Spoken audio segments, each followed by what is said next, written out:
आज हम बात करने जा रहे हैं ऑटोमोबाइल इंडस्ट्री की। ऑटोमोबाइल इंडस्ट्री के अंदर दो तरीके के सेगमेंट होते हैं। एक तो होता है जो गाड़ियां बनाता है, एक सेगमेंट और होता है जो गाड़ियों बनाने वाली कंपनियों को कंपोनेंट्स और पुर्जे सप्लाई करता है। कोई इंजन सप्लाई करता है, कोई वायर केबल सप्लाई करता है, कोई चेसिस देता है। इस तरीके से विभिन्न विभिन्न प्रकार की कंपनियां हर गाड़ी बनाने वाली कंपनियों के साथ लगी होती हैं। तो मैं आज एक बात करने जा रहा हूँ इसी ही तरीके की, एक ग्लोबल ऑटो कंपोनेंट सप्लायर की, जो कई दूसरे देशों में भी काम करती है।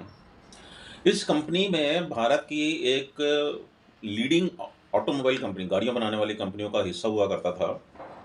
जो उस कंपनी ने अपना हिस्सा इस कंपनी में से अब निकाल लिया और वो शेयर जो है वो प्रोमोटर्स और अन्य इन्वेस्टर्स को दे दिए गए। अभी हाल ही में कुछ वक्त पहले इस कंपनी ने अपना ट्रक फॉर्जिंग का बिजनेस तकरीबन 226 करोड़ रुपए में बेचे और कैश फ्लो बढ़ गया। कंपनी के पास में नई अपॉर्चुनिटीज को क्लिक करने के लिए ज़्यादा से ज़्यादा मौके आने लगे, क्योंकि जो कंपनी उदाहरण के तौर पे साल में 100 करोड़ रुपए का बिजनेस कर पाती थी, उनके पास वर्किंग कैपिटल उतना ही हुआ करता था। परंतु अब उस कंपनी के पास में 326 करोड़ रुपए का वर्किंग कैपिटल हो गया। तो कार्य करने की क्षमता भी बढ़ गई। जब कार्य करने की क्षमता बढ़ गई तो सेल्स ग्रोथ भी बढ़ेगा। जब सेल्स ग्रोथ बढ़ेगा तो कंपनी का मुनाफा भी बढ़ेगा। तो हम इस कंपनी के डेटास के बारे में बात करते हैं। हम उन डेटास के बारे में बात करते हैं जिन डेटास को समझकर मैं ये तय करता हूं कि इस कंपनी का भविष्य कैसा होने वाला है। तो सबसे पहले हम बात करते हैं कामकाजी मुनाफा, जिसको हम एबिटिडा के नाम से जानते हैं। तो कंपनी ने पिछले साल फाइनेंशियल ईयर 2022 यानी कि 1 जनवरी से 31 दिसंबर 2022, क्योंकि इस कंपनी का जो कैलेंडर ईयर, अकाउंटिंग ईयर होता है, वो 1 जनवरी से लेके 31 दिसंबर को होता है। तो पहला क्वार्टर 31 मार्च को खत्म होता है, दूसरा जून में खत्म होता है, तीसरा क्वार्टर सितंबर और चौथा क्वार्टर दिसंबर 31। तो पिछले साल के अंदर इन्होंने जो अपना एबिटा इंक्रीज किया वो 293 करोड़ से बढ़कर 345 करोड़ रुपए हो गया ईयर ऑन ईयर बेसिस पे।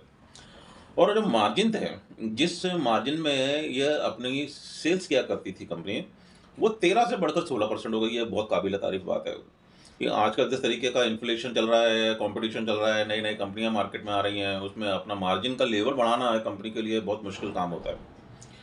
तो मार्जिन बढ़ने का मकसद ये होता है कि जो कंपनी पहले 100 करोड़ का बिजनेस करती थी साल में, तो उनको 100 करोड़ में से 13 करोड़ रुपए का मुनाफा होता था, मार्जिन मिलता था।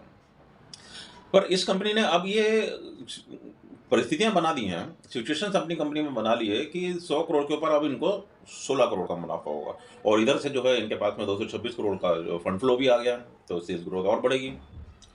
तो इनका जो मार्जिन था वो 2022 फाइनेंशियल ईयर के अंदर वो 13 से 16 हो गया। और जो पैट था, प्रॉफिट आफ्टर टैक्स जिसको बोलते हैं, टैक्सेस पे करने के बाद जो कंपनी के पास मुनाफा बचता है, वो हो गया इनके पास में 171 करोड़ से बढ़कर 375 करोड़ रुपए। बहुत बड़ा जंप होता है ये। कंपनी की सबसे जो खास बात प्रभावित करने वाली थी वो ये थी कि अभी जो हाल ही में इन कंपनी की मैनेजमेंट का जो कॉन्फ्रेंस था, उसमें कॉन्कॉल में इन्होंने ये बताया कि सिर्फ यूरोप से इनको इस संबंधित 50% ऑर्डर मिले हैं। और उस 50% में से 70% ऑर्डर जो हैं वो ईवी व्हीकल से संबंधित हैं। तो ये बहुत अच्छा और बहुत ही काबिल तारीफ और बहुत ही अप्रिशिएटिंग स्टेप कंपनी ने उठाया, और कंपनी ने जो अपनी कार्य क्षमता का प्रदर्शन किया वो बहुत काबिल तारीफ। ये कंपनी आने वाले समय में कैसा परफॉर्मेंस दे सकती है, इसके बारे में जब हम सोचते हैं तो उसके लिए हम पिछले 4-5 साल का डेटा देखते हैं, उसका अध्ययन कर लेते हैं। तो कंपनी ने जो प्रॉफिट दिए, हम उसकी बात समझते हैं 2018 से। तो 2018 में कंपनी ने 498 का प्रॉफिट रिकॉर्ड किया, 2019 में 359 करोड़ का किया, 2020 में 106 करोड़ रुपए का किया, 2021 में इन्होंने 339 करोड़ का प्रॉफिट रिकॉर्ड किया। अब ये जो पेज है वो यहाँ पर 2022 में फंसता है। 2022 के अंदर इन्होंने 106 करोड़ का लॉस रिपोर्ट किया, जी हाँ, नुकसान रिपोर्ट किया। चलिए आगे बढ़ते हैं कि हम इस कंपनी को आगे इस कंपनी के बारे में हम आगे भविष्य में सोच सकते हैं या नहीं सोच सकते हैं, तो हम यहाँ पर देखते हैं 2023 में इन्होंने क्या किया।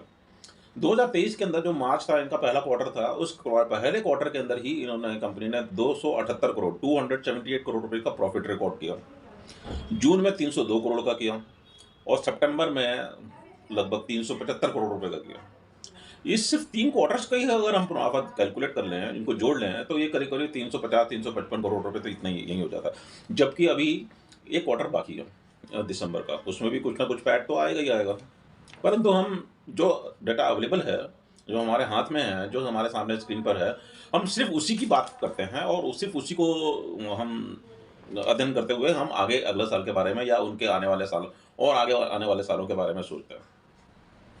तो 2024 के अंदर ये जो उपलब्ध आंकड़े हैं, उनके अनुसार अगर हम देखें तो इनका जो ईपीएस है, जो अर्निंग पर शेयर होता है, वो 28 से बढ़ने वाला है, बढ़ेगा। अ, और जो इसका पी है, वो 17.5 के मल्टीपल पे जाने वाला है। तो जब ये रेशियो हमको दिखता है, तो ऐसा समझ में आता है कि ये कंपनी लेने के लिए तैयार होने लगेगा। कंपनी को लिया जा सकता है। ये कंपनी कौन-सी है? कब लेनी है? कैसे लेना है? कितना लेना है? किस भाव में लेना है? इन सब बातों को जानने के लिए डिस्क्रिप्शन में हमने व्हाट्सएप ग्रुप का लिंक दिया हुआ है, उससे जॉइन करें। जब इसका मुनासिब भाव हमारे सामने आ जाएगा, जिस भाव पर हम इसकी एंट्री कर सकते हैं, तब उस कंपनी को हम ग्रुप में ज़रूर पोस्ट करेंगे। मेरी बातें आपको समझ में आ रही होंगी। अगर कोई बात आपको नहीं समझ में आई है, कोई सवाल है, तो कमेंट सेक्शन में डालकर आप मुझसे पूछ सकते हैं, मैं आपको जवाब ज़रूर दूँगा। Thank you very much. फिर मिलेंगे।